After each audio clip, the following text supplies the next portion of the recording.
திமுக ஆட்சிக்கு வந்த கடந்த 3 ஆண்டுகளில் பெண்களுக்கு எதிரான குற்றங்கள் ஆண்டுதோறும் அதிகரித்து வருவது சட்டப்பேரவையில் தமிழ்நாடு காவல்துறை சார்பில் வெளியிடப்பட்டுள்ள கொள்கை விளக்க குறிப்பின் மூலம் அம்பலமாகியுள்ளது. அது குறித்த ஒரு செய்தி தொகுப்பு பார்க்கலாம்.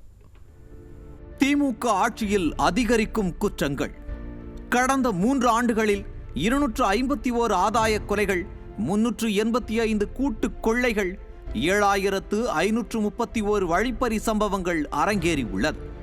16,540 வீடு புகுந்து கொள்ளை சம்பவங்கள், 51,615 திருட்டு சம்பவங்கள் நடந்துள்ளதாக காவல்துறை கொள்கை விளக்க குறிப்பில் தகவல்.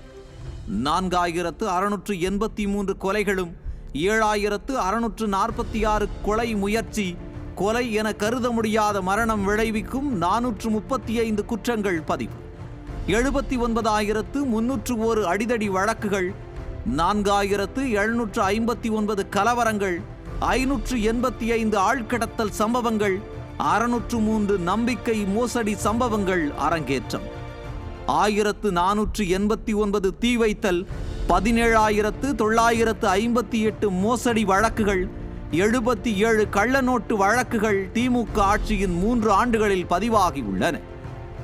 பெண்களுக்கு எதிராக 1,319 பாலியல் பலாத்காரங்கள், 47 வரதட்சணை மரணங்கள், 4,949 மானபங்க வழக்குகள், 200 பாலியல் துன்புறுத்தல்கள்.